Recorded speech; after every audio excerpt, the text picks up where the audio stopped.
Hi, I'm Amy Rai and I'm a co-director at Onca. Hi, my name's Claire Potter. I'm a circular economy designer and interior architect, and I'm also a lecturer at the University of Sussex.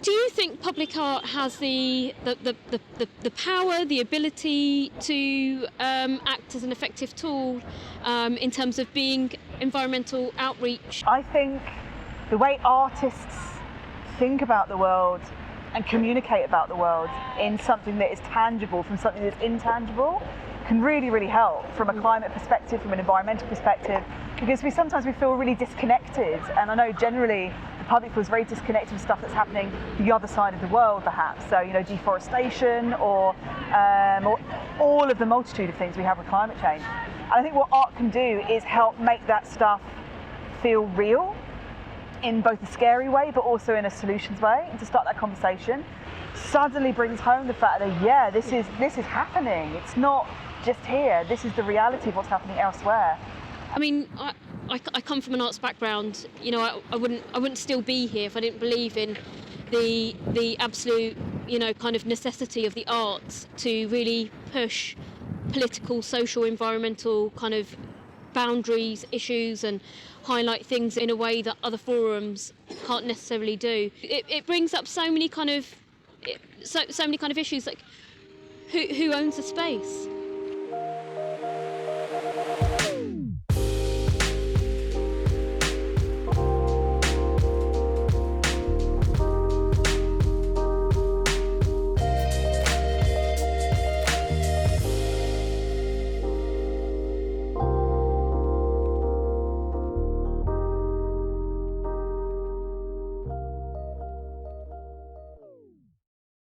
Loads of people sort of like coming together to discuss really quite complicated issues, and from a national perspective as well as an international perspective, but very much from the city. I think what you say is really interesting, the fact that not everybody's voice is heard, and quite often commissioning of art and any kind of installation based stuff can feel a little bit restricted and sort of exclusive to many voices.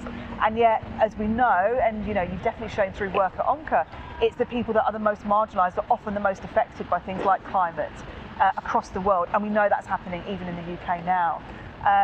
The way Brighton it sits is really interesting as a geographical sense, because we've got the ocean on one side, we've got the South Downs on the other, and I think we've spoken before, it's like this feels like a hug, like an environmental hug. So you've got the Downs on one and the city on the other, and we sort of exist in Brighton Hove within that little bubble and that little hug. So how do we interact with the environment around us? How does the environment interact with us? How does city life change?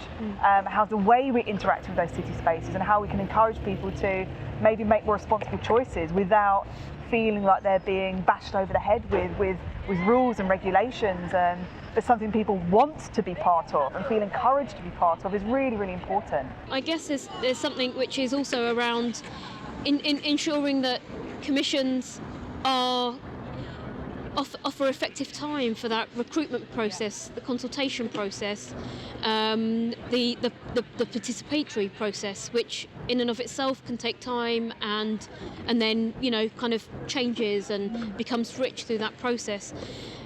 So it feels really important that that commissions in this regard are not rushed. Yeah. That the time in which they're done is honoured, because I think really good things happen when we're not constantly under this kind of pressure to deliver. Maybe kind of is a bit of a contrast to the urgency in which we feel that we have to act in terms of the environmental movement. We typically think about public artworks, we might think about this kind of object that one comes to or one experiences. And I just wondered what your thoughts were around what that might. Yeah, what we might offer in terms of opening that up.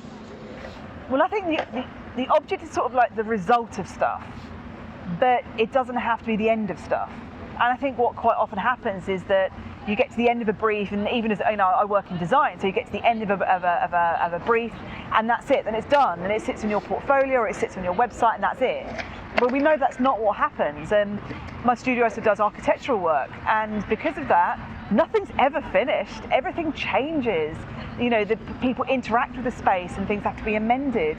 So the conversation carries on, which is really quite unique for the architectural space and rather than the art space. And I think this is something that would be much more interesting to see how these things develop over time and how the conversation develop. Because how we were talking now was different to how we were talking 6 months ago, 8 months ago, a year ago. So we need to be able to have that sort of time period reflected as well. How about you?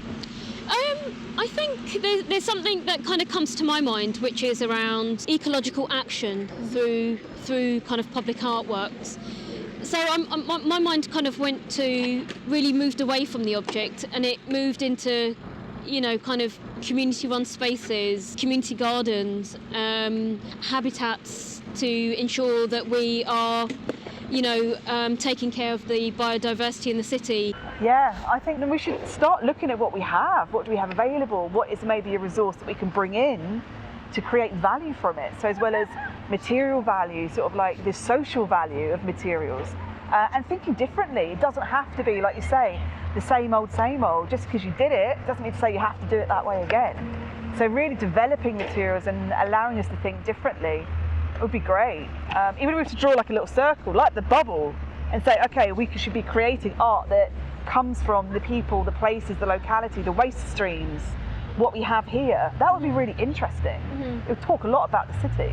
Yeah, how do those artworks change with exchange, I think? Yeah. So that we move away really from kind of static objects almost completely. I think certainly from the artists that I know thrive with that kind of interesting, you know, kind of throwing up of questions. So how do we really kind of think about our spaces, the way that people move and flourish through them? Yeah. The ability for us to work as a group is really, really exciting and interesting.